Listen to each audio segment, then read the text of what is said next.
வணக்கம் மக்களே, எல்லோருக்கும் வணக்கம். ஸோ இந்த வீடியோவில் இந்த தகவல்கள் எத்தனை பேருக்கு சென்றடைஞ்சிருக்கும் அப்படின்னு எனக்கு தெரியல. லாஸ்லியா அவர்களுடைய புதிய படம். ஸோ பொதுவாக பார்த்தீங்கன்னா சினிமாவில் ஒரு ஒரு பெரிய ஒரு செலிபிரிட்டியோட மகள் இல்லை ஒரு பெரிய குடும்பத்திலேருந்து வர்றாங்க ஒருத்தங்க அப்படின்னாலே சின்ன சேனல்லேருந்து பெரிய சேனல் வரைக்கும் அவங்க ஒரு ஷூ வாங்கினா கூட அது ஒரு நியூஸாக போடுறது வழக்கம். அது மட்டும் இல்லாமல் வேறு சில செல்வாக்குடைய நபர்களோட படங்களோ இல்லை ஆல்பங்களோ இல்லை அவங்க பண்ணுற விடயங்களோ அதை பல மக்களுக்கு பெரிய மீடியாக்கள் கொண்டு போய் சேர்ப்பது வழக்கம். ஆனால் லாஸ்லியா அவர்கள் கண்டிப்பாக KS ரவிக்குமார் சார் அவர்களுடைய ஒரு படத்தில் நடித்தவங்க. அர்ஜுன் சாரை இவங்களுடைய படத்தில் ஒரு கெஸ்ட் ரோல் பண்ணுற அளவுக்கு ஒரு ஹீரோயினாக நடித்தவங்க. சரிங்களா? சொல்லப்போனால் 2020ஆம் ஆண்டு அப்பெல்லாம் ஒரு இப்போ ஹீரோயின் ஒரு ஹீரோயினை வச்சு ஒரு படத்தை எடுக்கிறதுனா இப்போ நயன்தாரா அவர்கள், த்ரிஷா அப்படி ஒரு ஃபேமஸாக இருக்கிறவங்க தான் பண்ணாங்க. ஆனால் ஒரு அறிமுக ஒரு ஹீரோயினே ஒரு படத்தை கொண்டு போகிற அளவுக்கு அவங்க தான் ஹீரோயினாக பண்ணதுன்னா அது லாஸ்லியா அவர்கள் தான். அந்த அளவுக்கு ஒரு ஹீரோயின் அப்படின்னு இருந்தவங்க தான் லாஸ்லியா அவர்கள். நடுவில் கொரோனா வந்துச்சு, அதனால பல மாற்றங்கள் ஏற்பட்டது. இப்போ அவங்களுடைய புதிய படம் தொடர்பான அப்டேட் நேற்று வந்துச்சு. அதை எத்தனை மீடியாக்கள் சொன்னாங்க அப்படின்னு எனக்கு தெரியல. சரிங்களா? சரி, அந்த அளவுக்கு இங்க குரூப்பிசம், ஃபேவரிசம், நாப்பட்டிசம் வேற லெவல்ல இருக்கு. சரிங்களா? இந்தந்த நபர்களை மட்டும்தான் வளர்த்து விடணும், இந்தந்த நபர்களை பற்றி தான் பேசணும்னு நடந்து கொண்டிருக்கு. சரி, ஓகே. லாஸ்லியா அவர்களுடைய புதிய படம் அது தொடர்பான அப்டேட். அடுத்தது பாத்தீங்க அப்படின்னா நம்ம ஜனனி அவர்கள், rising star actress Janani ma'am அவர்கள், அவங்க பண்ணுகின்ற தரமான சிறப்பான விடயங்கள். சரிங்களா? அண்ட் அடுத்தது நம்மளுடைய இலங்கை தமிழர்கள், ஜாழ்ப்பாண தமிழர்கள் கமல்ஹாசன் அவர்களுடைய இந்தியன் பாகம் 2க்கு கொடுத்த ஒரு தரமான ஒரு பரிசு. சரிங்களா? உப்பு தின்னா தண்ணி குடிச்சு தானே ஆகணும், 1 2 எத்தனை? சரி, அதை என்ன விடயம் அப்படின்றதையும் பார்த்துடலாம். சரிங்களா? ஸோ ஃபுல்லாக பாருங்க, லைக் பண்ணுங்க. ஃபர்ஸ்ட் டைம் வந்திருக்கீங்க அப்படின்னா மறக்காம சப்ஸ்கிரைப் பண்ணுங்க, உங்களுடைய கருத்துக்களை தவறாம சொல்லுங்க. ஓகே, ஃபர்ஸ்ட் நம்மளுடைய லாஸ்லியா அவர்கள் பிக் பாஸுக்குள்ள வேறொரு நாட்டில இருந்து தமிழ் சினிமாக்குள்ள போகலாம்னா போகலாம், ஜொலிக்கலாம் அப்படின்னு பல பேருக்கு காமித்த நபர், பல பேருக்கு ஒரு முன்னுதாரணமா ஒரு நம்பிக்கையை கொடுத்த நபர்னா லாஸ்லியா அவர்கள் தான்.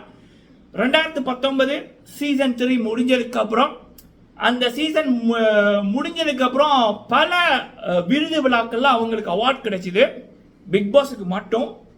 அதுக்கப்புறம் அந்த வருடம் முடிய முதலே 4-5 படங்களை கமிட் ஆயிருந்தாங்க. அதுல முதலாவது படமே இவங்க தான் ஹீரோயின். ஹீரோ லீடு இல்லை, இவங்க தான் ஹீரோயின் தான் லீடு. அதுல அர்ஜுன் சார் அவர்கள் கெஸ்ட் ரோலு, இவங்களுக்கு ஜோடியா ஹர்பயான் சிங். ஸோ இவங்க எல்லாம் பேசப்பட்டதை விட லாஸ்லியா வச்சு தான் அந்த படத்தோட வேலைகள், ப்ரொமோஷன், மக்கள்கிட்ட கொண்டு போறதெல்லாம் நடந்துச்சு. அந்த அளவுக்கு லாஸ்லியா அப்படின்னா பட்டி தொட்டி எல்லாம் ஒரு கிரேஸ் அவங்களோட பேருக்கு. பிக் பாஸ் சரித்திரத்திலேயே, தமிழ் சரித்திரத்திலேயே பிக் பாஸ்க்குள்ள போவைக்க ஒரு 40K 25K ஃபாலோவர்ஸ் தான். வெளியில வரைக்கும் 1 மில்லியனை தொட்டாச்சு. அந்த பிக் பாஸ் நடந்த வருஷம் முடிகிறதுக்குள்ள 1.3 மில்லியன் ஃபாலோவர்ஸ் கிட்ட. இப்படி லாஸ்லியா அப்படின்னா பல சொந்த சாதனைகளுக்கு சொந்தக்காரர். இப்படியும் பண்ண முடியுமா?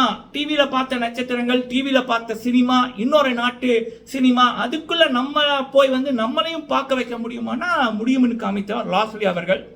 நம்மளும் இப்படி ஸ்லிமாக முடியும் வேணும், நம்மளும் ஒரு நடுத்தர குடும்பத்தில் இருந்து நம்மளும் இப்படி மாடர்ன் ட்ரெஸ் போடணும், இப்படி ஆக்ட்ரஸ் மாதிரி வாழணும் என்ற ஆசையா முடியாம அந்த ஆசையை ரியலா மாத்தி பல பேருக்கு இன்னொரு விதத்தில் நம்பிக்கை கொடுத்தவர் லாஸ்லியா அவர்கள். ஒரு குடும்பத்துக்கு ஒரு பொண்ணால் அந்த குடும்பத்தை கொண்டு போக முடியுமா அப்படின்னா கண்டிப்பா கொண்டு போக முடியும், நல்லா வச்சிருக்க முடியும்னு காமித்து கொண்டிருக்கவர் லாஸ்லியா அவர்கள். அவங்கள பற்றி நிறைய சொல்லலாம். ஒருத்தங்க நல்லா இருக்காங்க, ஒருத்தங்க முன்னுக்கு வர்றாங்கன்னா எரியும், வயிறெரியும், நிறைய கூட்டம் இருக்கு, கிணற்று தவளைகள் நிறைய இருக்கு, அதெல்லாம் நம்ம கண்டுக்க கூடாது. ஸோ அப்படி இருக்கக்குள்ள ஹேட்டத்தை கண்டுக்காம உயரத்தில் போகிறவங்க தான் லாஸ்லியா அவர்கள். கொரோனா வந்தபடியா இன்னைக்கு கொரோனா மட்டும் இல்லைன்னா கண்டிப்பா தமிழ் சினிமாவில் ஒரு டாப் 10 ஆக்ட்ரஸுக்குள்ள லாஸ்லியாவோட பேர் இருந்திருக்கு. சரிங்களா? அந்த அளவுக்கு அவங்களுக்கு அந்த டைம் படங்களும் குவிந்தது, ஆல்பங்களும் பண்ணாங்க.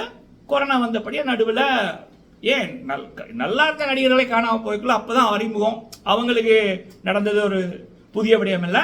ஸோ அவங்க அதுக்கப்புறமும் அந்த கொரோனா முடிஞ்சதுக்கப்புறம் நிறைய படங்கள் அவங்க நடித்த படங்கள் நடுவில் நின்றுச்சு, சில படங்கள் வராமல் இருக்கு, காசு பிரச்சனை, தயாரிப்பாளர் மாறினது, நடுவில் வேற படங்களை ஸ்டார்ட் பண்ணது அப்படி இருந்தும் அந்த பொண்ணு ஸ்டில் வந்து அந்த வெறித்தனமா இருக்குல்ல, அந்த சிங்கம் புலி அந்த விலங்குகள் எல்லாம் குறி வச்ச மாற்ற வரைக்கும் காத்திருக்குமா. அது மாதிரி அவங்க ஒரு பெண் சிங்கமா அந்த வெயிட் பண்ணி கொண்டிருக்காங்க பாருங்க இறைக்காக, வேற லெவல். ஸோ அப்போ அப்படி இருக்கக்குள்ள அவங்களுடைய புதிய படம் நிறைய படங்கள் அவங்க நடித்த படம் அன்னபூரணியா இருக்கட்டும், அதுக்கு முதல் அவங்க நடித்த பூர்ணாஷ் அவர்கள் அவந்திகா மிஸ்ராவோட அவங்க நடித்த படமா இருக்கட்டும், இன்னொரு படம் ஆரி அர்ஜுனன் அவர்கள் இன்னும் அவங்க கூட நடித்த படமா இருக்கட்டும், அப்படி நிறைய படங்கள் இருக்கு. பட் இப்போ புதுசா வந்து மிஸ்டர் ஹவுஸ் கீப்பிங் அப்படின்ற படத்துல ஹரிபாஸ்கர் அவர்கள் ஹீரோவா பண்றாங்க, ஹீரோயினா இவங்க வந்து பண்றாங்க. நான் கேள்விப்பட்ட வரைக்கும் இது வந்து ஹீரோயின் தான் லீட் மாதிரி, சரிங்களா. ஹீரோயினுக்கு நல்ல ஸ்டோரி ஒன்று இருக்கு, லாஸ்ட்லி அவர்களுக்கு அது கிடைச்சிருக்கு. அந்த படத்தை பற்றி நம்ம நிறைய பேசுவோம், சரிங்களா. ஸோ லாஸ்ட்லியா மேம் அவர்களுக்கு வாழ்த்துக்கள். கண்டிப்பா நான் வந்து ஆண்களோ பெண்களோ சரி, நீங்க ஆசைப்பட்ட வாழ்க்கை நீங்க வாழணும் அப்படின்றவங்களுக்கு நான் சல்யூட் பண்ணுவேன். நான் பிக் பாஸ்ல சப்போர்ட் பண்ண நபர்களா இருக்கட்டும், பாலாஜி முருகதாஸ் அவர்களா இருக்கட்டும், அபிஜித் அவர்கள் தெலுங்கா இருக்கட்டும், அசீம் அவர்களா இருக்கட்டும், ஜனனி அவர்களா இருக்கட்டும், பிரதீப் ஆண்டனி அவர்களா இருக்கட்டும், இவங்க எல்லாமே வந்து இந்த சமூகத்துக்காக, அடுத்தவன் என்ன நினைப்பான்றதுக்காக அவங்களோட ஆசைகள் அவங்களோட விருப்பங்களை அதை வந்து மறைச்சி போட்டு கையை கட்டி வாயை கட்டி அப்படி இருக்காம அந்த கிங்கா இருப்பாங்கல்ல, ஆட்டிடியூட் கிங், என் வாழ்க்கை என் சிஸ்டம் அப்படின்னு அந்த வாழ்வாங்கல்ல, அவங்கள எனக்கு ரொம்ப பிடிக்கும். லாஸ்ட்லி அவர்கள் அவங்களோட ஆசைகளை அவங்களோட உழைப்பின் மூலமும் அவங்களோட திறமை மூலமும் அவங்க நிறைவேற்றி இருக்காங்க. பல விடயங்கள் நான் அவங்கள பார்த்து வியந்திருக்கேன். ஸோ லாஸ்ட்லியா மேம் அவர்களுக்கு வாழ்த்துக்கள். லாஸ்ட்லியா அவர்களை போல பல இளைஞர்கள் நீங்க ஆசைப்பட்டதை அடையிறதுக்கு இந்த சமுதாயமோ இந்த உலகமோ தடையா இருந்தா அதை தகத்தெறிஞ்சு போட்டு மூவ் ஆன், சரிங்களா. உங்களோட ஏமை நோக்கி போங்க. 1000 வாய் 1000 சொல்லும், கழுத கதை தான், சரிங்களா. ஒரு புருஷன் ஒரு பொண்டாட்டி ஒரு கழுதை, அந்த கதை எல்லாருக்குமே தெரியும் அப்படின்னு நினைக்கிறேன், அந்த கதை தான். ஸோ உலகம் உருப்பட விடாது. நீங்க எல்லாருக்கிட்டையும் அட்வைஸ் கேட்டுக்கிட்டு எல்லாருக்கும் பயந்து கொண்டு இருந்தீங்கன்னா உங்க வாழ்க்கை உங்க கையில, அவ்வளவுதான். ஸோ லாஸ்ட்லியா மேம் வாழ்த்துக்கள். கண்டிப்பா அனதர் ரவுண்ட் நீங்க வந்து கலக்குவீங்க. ஸோ இது ரிட்டர்ன்ஸ் ஆஃப் லாஸ்ட்லியா. ஓகே, அடுத்தது வந்து பாத்தீங்க அப்படின்னா ஜனனி மேம் அவர்கள். ஸோ ஜனனி மேம் அவர்கள் பிக் பாஸ்ல வந்து ஒரு விடயம் மட்டும் சொல்லுவாங்க, ஒருத்தங்க எனக்கு நல்லது பண்ணாங்கன்னா கண்டிப்பா நான் இனி இல்லாத அளவுக்கு நான் நல்லவ, யாராவது முதுகுல குத்தினாங்க அப்படின்னா இனி இல்லாத அளவுக்கு நான் அவ்வளவு நான் ஒரு வில்லை அப்படின்ற மாதிரி ஒரு சொல்லுவாங்க. அது எனக்கு ரொம்ப பிடிச்சது, சரிங்களா. அந்த இப்போ கண்ணாடி மாதிரி நீங்க சிரிச்சீங்கன்னா அந்த கண்ணாடியிலையும் சிரிப்பாங்க, முறைச்சிங்கன்னா அந்த முறைக்கிற மாதிரி. குத்தி கொண்டிருக்கிறவங்களுக்கு நம்ம சிரிச்சு கொண்டிருக்க முடியாது, நம்மளே அழிச்சிடுவாங்க. ஸோ ஜனனி மேம் அவர்களுடைய அந்த ஆட்டிடியூட் எனக்கு ரொம்ப பிடிக்கும். அண்ட் அவங்க தன்னை நம்புற ஒரு நபர், சரிங்களா. இவ்வளத்துக்கும் அவங்களுக்கு முதுகுல குத்தினவங்களுக்கு கூட அவங்க பல நல்ல விடயங்கள் ரியல்லே பண்ணியிருக்காங்க. ஓகே, அப்படி இருக்கக்குள்ள ஜனனி மேம் அவர்கள் 6-7 படங்களை நடிச்சு நான் கேள்விப்பட்ட வரைக்கும் அவங்களுடைய சீன் எல்லாம் முடிச்சிட்டாங்க அப்படின்ற ஒரு தகவல். ஸோ ஜனனி மேம் அவர்களை பொறுத்த வரைக்கும் ஒரு ரவுண்ட் வந்து பண்ணுவாங்க. ரவுண்ட் அப்படின்னா ஒரு 4-5 படங்கள் பண்ணுவாங்க, விளம்பரங்கள் பண்ணுவாங்க, அதுக்கப்புறம் ரெஸ்ட் எடுப்பாங்க, சரிங்களா. அந்த ரெஸ்ட் அப்படின்னாலும் படங்கள் தவிர்த்து அந்த ரெஸ்ட்ல கூட நிறைய விடயங்கள் பண்றாங்க. ப்ரொமோஷன்கள், சீஃப் கெஸ்டா போறது, இன்டர்வியூக்கள் கொடுப்பது, பல மேக்கப் ஆர்டிஸ்ட்களை வளர்த்து விடுவது அப்படின்னு நிறைய விடயங்கள் பண்றாங்க. பல பேர் கேட்டீங்க ஜனனி மேம் அவர்களுடைய புதிய படங்கள் ஏதாவது வந்திருக்கா அப்படின்னு. எனக்கு தெரிஞ்சு இந்த மாத இறுதி, சரிங்களா, மாத இறுதியில அகெயின் வந்து சினிமாவுக்கு ஆரம்பிக்கும். அவங்களோட புதிய படங்கள் தொடர்பான அப்டேட் கிடைக்கக்குள்ள நம்ம வந்து தரலாம். இது வந்து ஜனனி மேம் அவர்கள் அந்த ஒரு 21 வயசுலயே எந்தவித சினிமா பேக்ரவுண்டும் இல்லாம, எந்த நபர்களோட சப்போர்ட்டுமே இல்லாம அந்த பொண்ணு கத்துக்கிட்டாங்க பாருங்க. ஓகே, இதுதான் சினிமா, இதுதான் லைஃப் அப்படின்னு சலூட், சரிங்களா. இந்த தைரியம் தான் எனக்கு அவங்களோட பிக் பாஸ்ல பிடிச்சது.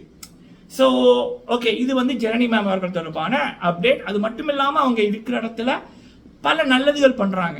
சில பேரை போல இந்த நான் காசு கொடுக்குறேன், இந்த நான் சாப்பாடு போடுறேன், வீடியோ எடு அப்படின்னு போட்டு அந்த சில பேர் பண்ணுவாங்க, ஐயா நீங்க அடுத்த எம்ஜிஆர், ஐயா நீங்க அடுத்த வள்ளல் அப்படின்னு. என்ன பொழப்பு இது அப்படின்னு இல்லாம வழக்கை செய்யற உதவி இடக்கைக்கு தெரியாம பல உதவிகள் ஜனனி மேம் அவர்கள் பண்ணியிருக்காங்க. இப்ப ரீசெண்ட்ல கூட நிறைய உதவிகள் பண்ணியிருக்காங்க.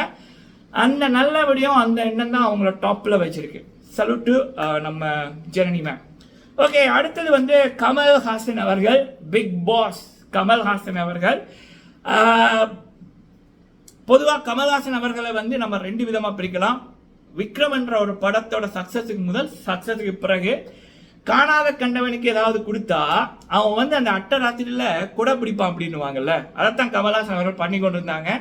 அதுவும் முக்கியமாக சீசன் 7ல் பிரதீப் அவர்களுக்கு கமல்ஹாசன் அவர்கள் பண்ணது எத்தனை வருஷமானாலும் நல்ல உள்ளங்களால மறக்க முடியாது. அதை நினைச்சாலே ரத்த கொதிப்பு தான் வரும்.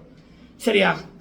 சீசன் 7ல் எப்படி பிரதீப்புக்கு அதாவது வின்னராக வர வேண்டிய ஒரு நபர் 50 லட்சம் ரூபா பிரதீப் அவர்கள் கஷ்டப்பட்ட ஒருத்தர், அப்பா இல்லை அம்மா இல்லை, சொந்தமாக வீடு இல்லை, பேக்ரவுண்ட், இனிமேல் தான் 33 வயசுல வாழ்க்கையை ஆரம்பிக்க இருந்தாரு. உள்ளுக்குள்ளே இருந்திருந்தாருன்னா அவர் தான் வின்னரு. அவர் 50 லட்சம் ரூபா காசு, ஒரு வீடு, ஒரு கார் கிடைச்சிருக்கும். அப்போ அவருடைய வாழ்க்கை எப்படி மாறி இருக்குன்னு நினைச்சு பாருங்க. அதெல்லாம் இல்லாமல் போக்கான கமல்ஹாசன் அவர்கள் அவர் பண்ண அந்த ஒரு என்ன சொல்லலாம், பெரிய மனுஷன் பண்ற வேலையா இது அப்படின்னு அந்த கொமெடிக்கு ஒரு டயலாக் வரும், அது இவருக்கு தான் பொருந்தும். அந்த அளவுக்கு நியாயமே இல்லாம நடந்திருந்தாரு. அதை பற்றி நம்ம நிறைய பார்த்துட்டோம், எல்லாருக்குமே தெரியும். அது சீசன் 7ல் நடந்தது. சீசன் 6ல் ஜனனி அவர்களுக்கு கண்டிப்பா ஒரு டாப் 2க்குள்ள அல்லது டாப் 3க்குள்ள வர வேண்டிய நபர் தான் ஜனனி அவர்கள். ஒருக்கா கூட அந்த பொண்ணை மோட்டிவேட் பண்ணல, அதுக்கு பதிலாக தகுதி இல்லாதவர்களை வளர்த்து விட்டாரு. சிவின் கணேசன் உள்ள இருக்கணும் என்பதற்காகவே ஜனனி வெளியேற்ற அனுப்பினாங்க. ஜனனி அவர்களை பார்த்து இவர் ஒருக்கா கூட சிரிக்கல. அந்த டைம் முக்கியம், நடத்துற கோஸ்டோட பாராட்டு முக்கியம், அப்பதான் நல்லவர்கள் அந்த ஷோல இருப்பார்கள். இதெல்லாம் அவர் வந்து பண்ண தவறிட்டாரு. சீசன் 6 நம்மளோட ரிவ்யூ பார்க்க நிறைய சொந்தங்கள் சொன்ன வார்த்தை, கமல்ஹாசன் அவருடைய படங்கள் இனிமேல் யூரோப்பில் பார்க்க மாட்டோம், சில பேர் ஓட விட மாட்டோம் அப்படின்னே கூட சொன்னாங்க. சொன்னதை செஞ்சிருக்காங்க அப்படி என்பதுதான் தகவல். என்னுடைய நண்பர் உடைய அப்பா யூரோப்பில் ஒரு தியேட்டர் ஓனா வச்சிருக்காங்க. அங்கே வந்து இந்த படம் ஓட இல்லை, அவங்க எடுக்கல. சரிங்களா? அது மட்டும் இல்லாமல் பல பேர் யூகேல இருக்க தமிழர்கள் பல பேர் இதை கண்டிக்கவே இல்லை. சரிங்களா? சல்யூட். நம்ம கூட நினைச்சோம் அந்த அந்த ஒரு டைம்ல அவங்க சொல்றாங்க அப்படின்னு. ஆனா ஜாழ்ப்பாண தமிழர்கள் சொன்னதை செய்தார்கள், சிறப்பு. சரிங்களா? இதுதான் மக்களே, பிக் பாஸ்ன்றது ஒரு ஷோ இல்லை. ஒருத்தங்க வந்து அவங்களோட டைமை நேரத்தை செலவழிச்சு ஒரு ஒரு 23 பேர் 22 பேர் போனால் ஒருத்தருக்காக பார்க்குறாங்கன்னா அது உணர்ச்சி சம்பந்தப்பட்டது. ஜனனி அவர்களுக்காக பிக் பாஸ் நான் என்னன்னே தெரியாத பல பேர் வந்து பார்த்தார்கள். இரவரவா டிவி ஓடுமின்னு எத்தனை பேர் என்கிட்ட சொல்லியிருக்காங்க ஜனனி அவர்களை பார்க்கறதுக்காக. பிள்ளை மாதிரி பார்த்தோம் அப்படின்னு. அதே மாதிரி தான் பிரதீப்புக்கு பிள்ளை மாதிரி பார்த்தோம் அப்படின்னு. அப்போ பிள்ளைக்கு ஒருத்தன் துரோகம் பண்றாங்கன்னா அதோட பேரண்ட்ஸ் கூட பிறந்தவங்க எப்படி ரியாக்ட் பண்ணுவாங்க? அதன் வெளிச்சம் தான் இப்போ இந்தியன் 2 படுதோல்வி. சங்கர் சார் அவர்கள் வரலாற்றில் இல்லாத அளவுக்கு தோல்வி. முதல் நாள் FTSக்கு கூட்டம் இல்லை, 90% சீட் வந்து ஃப்ரீயா இருக்கு. சில பேர் வட சொல்றாங்க 75 கோடி 100 கோடின்னு. அது வந்து ஏதோ பாண்டியராயன் சார் படத்துல சில பேரை குளிப்பாட்டி போட்டு ட்ரெஸ்ஸை போட்டுட்டு இப்படி கையசைச்சா 1 கோடி, இப்படி அசைச்சா 2 கோடி அப்படின்வாங்க. அதான் நடந்து இருக்கு. ஸோ மக்களுக்கு சல்யூட். தரமான ஒரு பரிசு கமல்ஹாசன் அவர்களுக்கு கொடுத்தார்கள் மக்கள். முக்கியமா இலங்கையில இருக்கு இலங்கை தமிழர்கள், வெளிநாட்டில் இருப்பவர்கள், யாழ்ப்பாண தமிழர்கள் கொடுத்தது பண்ணது சிறப்பான சம்பவம். சரிங்களா? ஓகே மக்களே, நீங்க உங்களுடைய கருத்துக்களை சொல்லுங்க.